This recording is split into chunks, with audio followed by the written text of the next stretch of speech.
Morning too. Thank you for coming to speak to me this morning about your role as a trainee advanced practitioner. I was wondering if we could start with you telling me why you decided to apply for the course and for the role. Yeah, definitely. So I've been a physio for how long? Nearly what? At that point, 8 or 9 years, I think, and I've been in the same role for on ECU for about 5 years.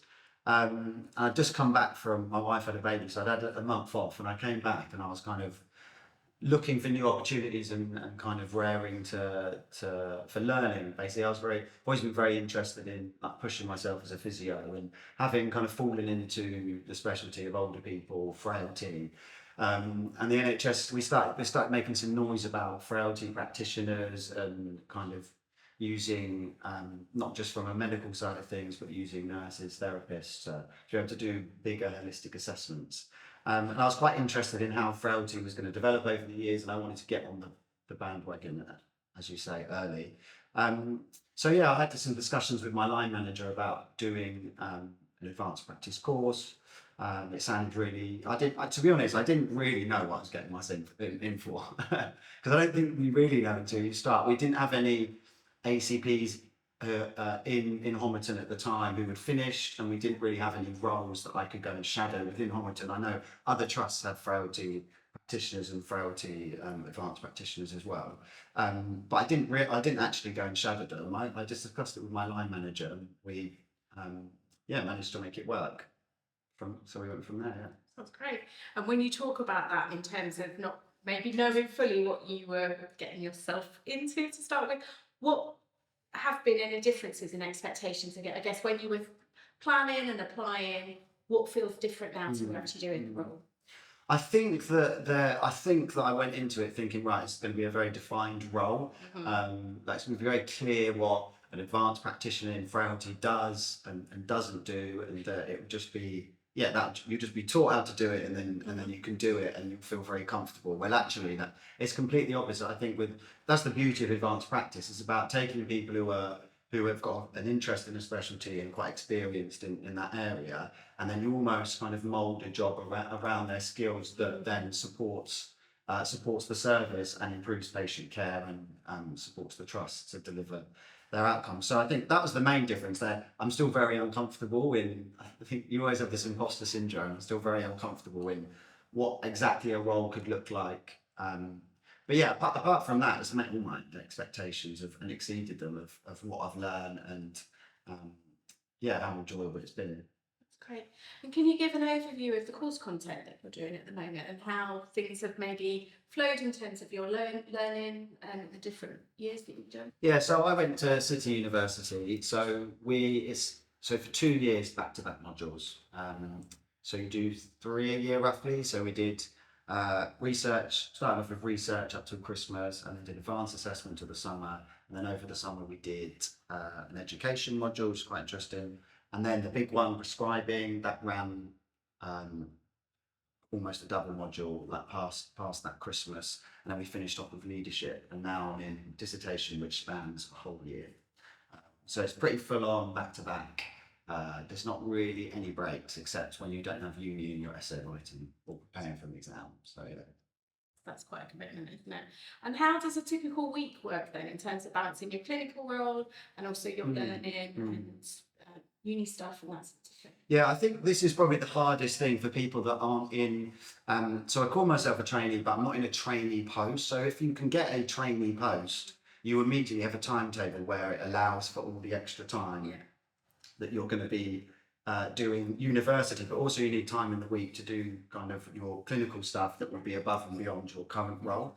So that's really important. So in my role, I actually changed jobs at the start of the course with that in mind, because I was working in acute inpatients, very busy team, and I don't think it wouldn't have been fair on the team or sustainable if I was away for 2 days a week. So in essence, what I've been doing the last 3 years is I have a day a week at university, so doing talk modules all from home, the online modules, and then I've also been a day of non-clinical. So being an apprentice, you have to do a certain number of hours off. We call it off-the-job hours. Yeah. So I was doing a day of clinical work that wasn't my current role, and I've done the majority of that on SDEC in St. Emergency Care Yeah. because my supervisor does Wednesdays on SDEC, and that's been brilliant to learn it in that sort of environment. Very very scary at the start because it's things like medical problems I wouldn't necessarily be used to, but it's an easy place to apply all the clinical thing, all the skills you've learned in the advanced assessment and the prescribing in a nice controlled and supportive environment. Yeah.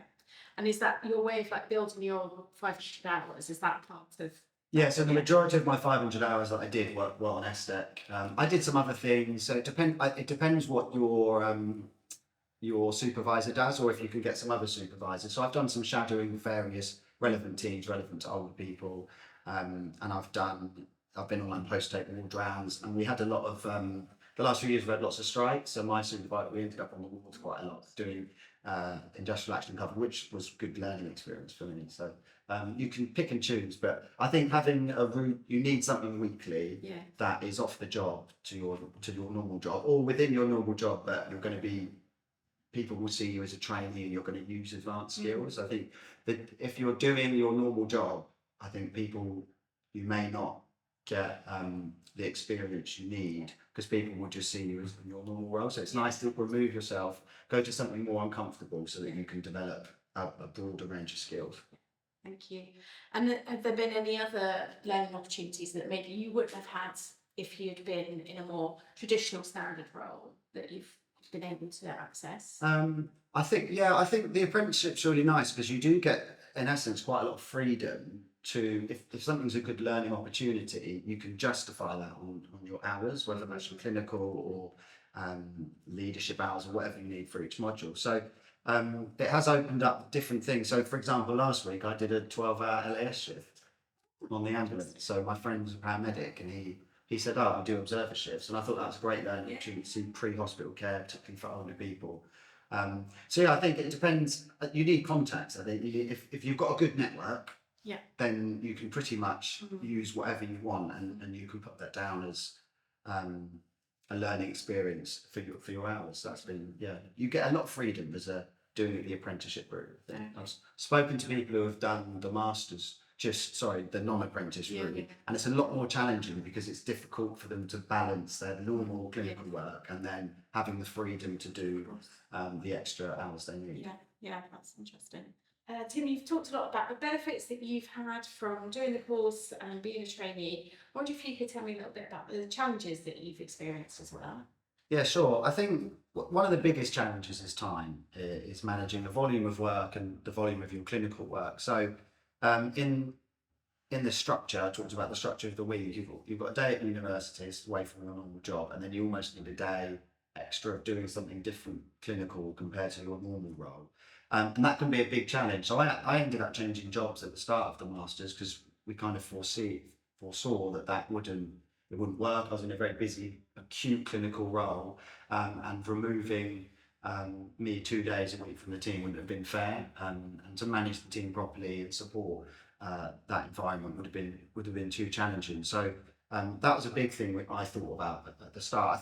I don't think I understood the volume of work before I got into it, which I don't think you can. But having kind of done nearly 3 years now out the other side, you can see you do need that balancing is key, and having a job plan, sitting down with your team at the start and your line manager and working out how this is going to fit in, because you're going to need that day at uni, and that's going to run for at least 2 years, and then you're going to need that day of doing applying all the clinical skills and building up those 500 hours.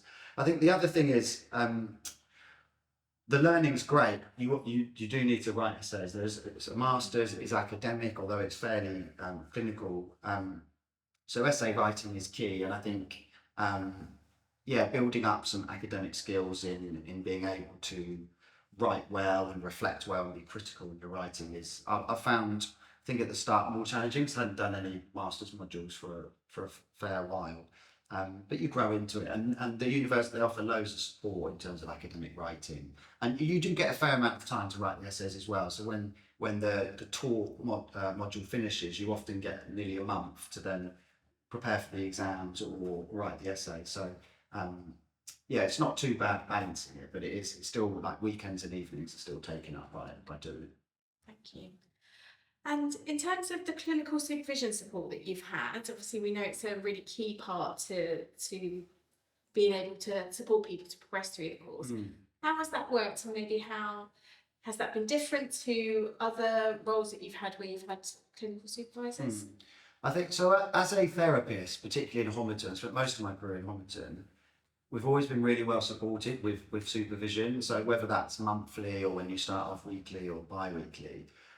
So I've always really valued it and always had it. So, and in this role, having already, so my supervisor is geriatrician, and we'd already worked together for quite a few years, had a good relationship, and the whole department was very supportive of me undergoing this course. So it hasn't been a challenge to get supervision. And I think that's really key to think about when you start, because if you're not getting regular supervision or someone who's going to support you to develop the skills, sign off your portfolios, it's quite a big commitment for them as well. And if you don't have that, you're going to find it very, very challenging.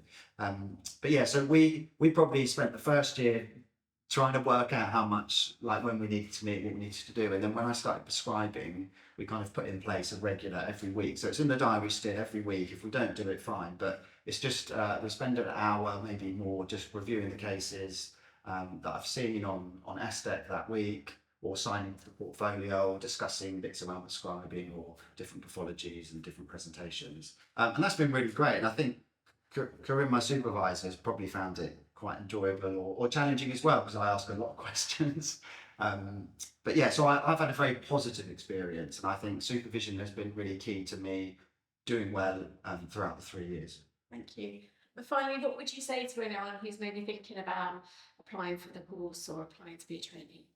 Yeah, I'd say definitely go for it. I think you definitely need to work out a bit of a job plan in your current role and think about the time commitment with your team, because it's definitely at least a day a week plus probably another day of clinical work that's different from your normal role. So it's almost been, you need to be part-time for at least 2 years, and then even like moving into dissertation, you're going to at least a day you should be doing on your dissertation. Not that I have, but so I think that's the biggest thing to think about is the time commitment. But I don't think a lot of people are like, it's the hardest thing ever and like it's really, really stressful. It's okay. I think if you've got a really supportive manager and team around you, and you feel you're motivated, not necessarily ready. I don't know if I was ready to do it, because I don't think we're ever going to feel comfortable stepping into kind of a new scope or a new role. But yeah, definitely go for it, start it.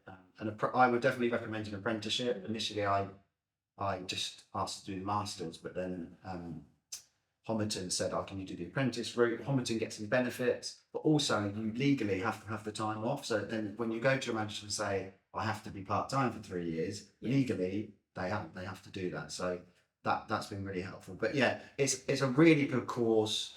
I've learned a lot. It's definitely expanded my skill set and opened up kind of new job opportunities and new ways of helping to innovate services in our current climate. So definitely more people should do it. Okay. Thank you, Tim. That's okay.